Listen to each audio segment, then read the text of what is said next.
দিদি ভাই। দিদি ভাই তুমি এখানে কেন এসেছো? আমি তো তোমাকে দেখতে এলাম। কি করছো তুমি? মা আপনি কখন এলেন? সবে। আসলে আজকে রূপা দিদি ভাইয়ের মা তো স্কুলে যাবে, তাই আমি চলে এলাম। কারণ মামা মামি থাকবে না, রূপা দিদি ভাই একা থাকবে, তাই আমি চলে এলাম রূপা দিদি ভাইয়ের সাথে কিছুটা সময় কাটাতে। রূপা বড় হয়ে গেছে, একা থাকতে পারে। আমি জানি তো রূপা বড় হয়ে গেছে, রূপা একা থাকতে পারে, রূপা ব্রেভ গার্ল। কিন্তু আমি রূপাকে আমার সাথে নিয়ে যেতে এসেছি ওই বাড়িতে। আজকের জন্য যাবে না? কি হলো, যাবে না? ও মায়ের উপরে রাগ করে আছে বুঝি? মা তো জানতোই না যে আমি তোমাকে ওই বাড়িতে নিয়ে যেতে এসেছি।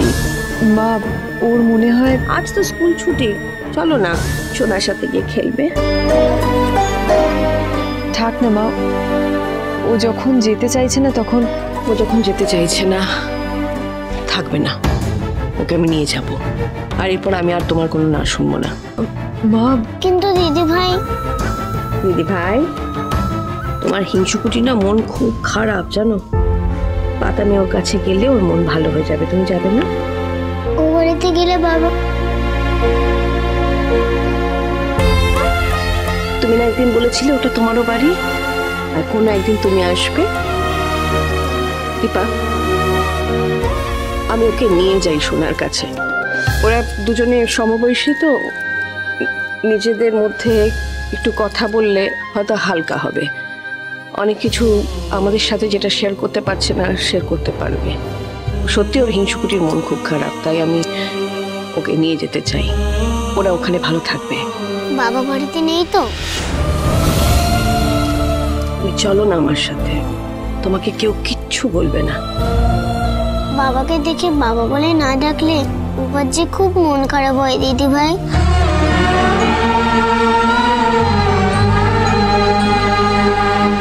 এসো, আমি আছি তো। মন খারাপ করো না।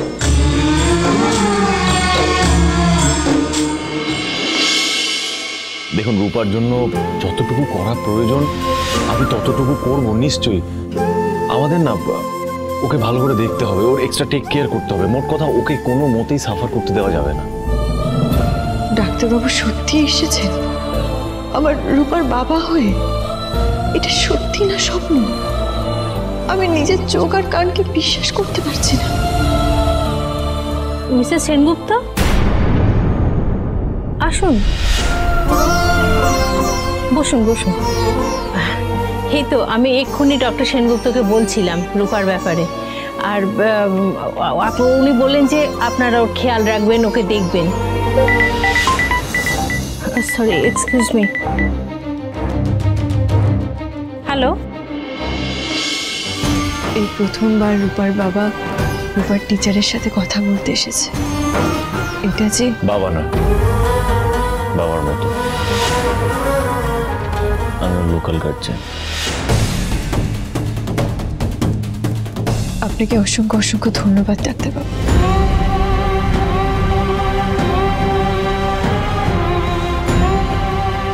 সরি, আপনাদের একটু ওয়েট করতে হলো। বাই দ্য ওয়ে, রূপা কিন্তু খুব ব্রাইট গার্ল, ও ডক্টর হতে চায়।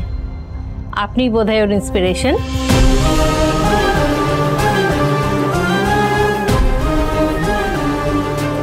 দেখুন, স্কুলে পড়াশোনার পাশাপাশি অ্যাজ এ হোল আমরা চাইবো যে সবাই যেন সুস্থ সবল মানুষ হয়ে ওঠে। আর রূপার মতো স্টুডেন্টদের জন্য আমরা চাইবো যে বাবা মা এবং গার্ডিয়ানরা তারাও যেন ওদের খেয়াল রাখে স্কুলের পাশাপাশি। একটা বাচ্চাকে পুরোপুরি তার মা সামলায়, মায়েরা কিন্তু সব পারে, কিন্তু বাবা, আই মিন আপনি তো ওর কাছে ফাদার ফিগার, সেটারও কিন্তু দরকার আছে। আপনারা দুজনে এসে খুব ভালো করেছেন।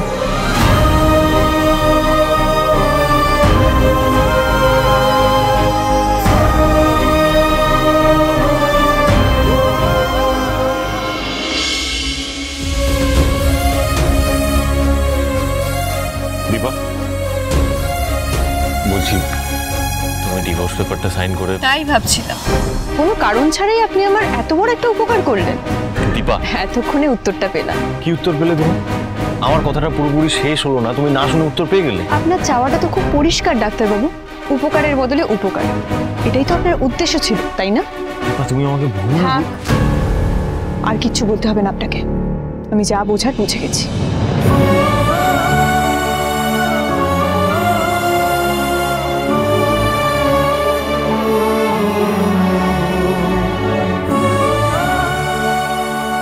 না দীপা, তুমি বুঝলে না। তুমি খালি বলো আমি তোমায় ভুল বুঝি, তুমিও তো ভুল বুঝলে আমায়। আজ আমি এখানে অন্য কোনো কারণে আসিনি, তুমি যেটা ভাবছো সেটা ঠিক নয়। এখানে আমি এসেছিলাম শুধুমাত্র রূপার জন্য। আমি চাই ও অনেক বড় হোক, জীবনে মানুষের মতো মানুষ হোক।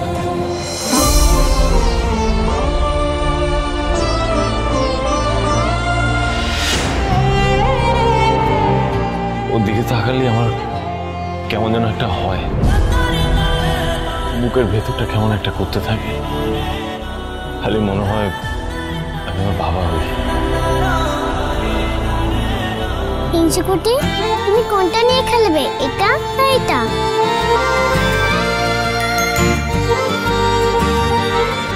হিংসুকুটি, তোমার কি মন খারাপ? বাদাবি, তুমি দিবস মানে জানো? ডিভোর্স মানে আলাদা হয়ে যাওয়া। তোমরা তো আলাদাই থাকো। এবারে একেবারে আড়ি হয়ে যাবে মা। বাদামি একটা আংটি এনেছিল, সে বাবাকে একটা পেপার দিয়েছিল। বাবা নাকি ডিভোর্স করে দেবে, কিন্তু কাকে ডিভোর্স করবে সেটা তো জানি না। ডিভোর্স বউকে করে, তুমি জানো না? ডাক্তারবাবুর বউকে। না, কিন্তু বাবা যে বললো সে মরে গেছে।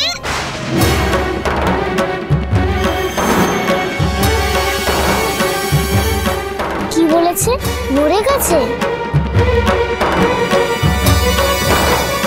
পাতামি মিথ্যে কথা।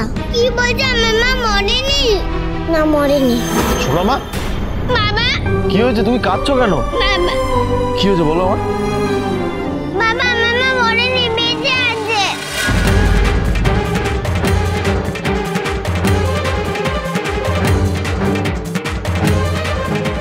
তুমি এসব কি কথা বলছো সোনা? কার মরে যাওয়ার কথা বলছো? বাবা বলছে আমার মা মরে গেছে।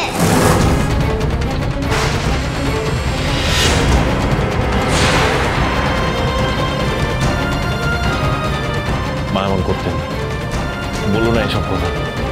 প্লিজ আর কেঁদো না। আমি আর কাঁদবো না। তুমি জানো আমার মা বেঁচে আছে?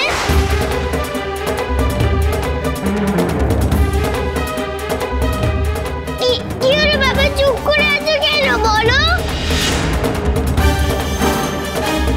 কে বলেছে তোমাকে এইসব বাজে কথা? তোমার ফুলমা?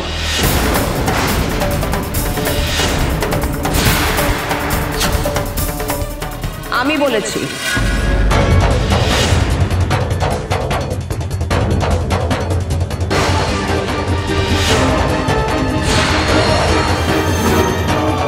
কারণ আমার মনে হয় ওদের জানা দরকার যে দীপা। প্লিজ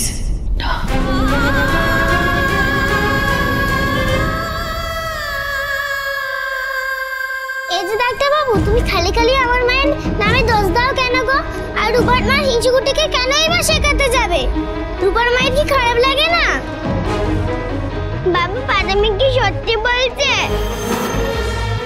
না মা, শোনো, আসলে আমি মা ছোটদের এই বিষয়ে থাকতে নেই, এগুলো বড়দের ব্যাপার। শোনো ডাক্তারবাবু, রূপা না জানে ডিভোর্সের মানে কি। তুমি জানো? হ্যাঁ জানি তো, ওই কাগজগুলোতে সাইন করলেই ডিভোর্স মানে ছাড়াছাড়ি হয়ে যায়। ঠিক, ওতে সই করলে বাবার মা আলাদা হয়ে যাবে।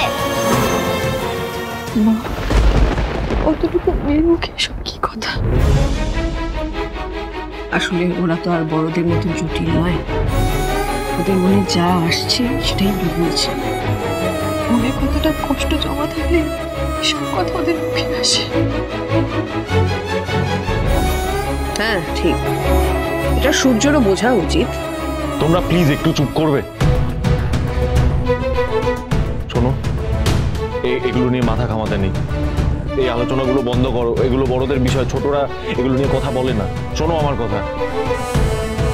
আচ্ছা ডাক্তারবাবু, একটা কথা রূপাকে বলতে পারবে? বলো। তুমি নাকি হিংসুকুটিকে বলেছো ওর মা মারা গেছে? হ্যাঁ বলেছি। হিংসুকুটির মা তো তোমার বউ হয়, তাই না? তাহলে সে যদি মরে যায় তুমি কাকে ডিভোর্স করবে? তার মানে হিংসুকুটির মা তো মরেনি।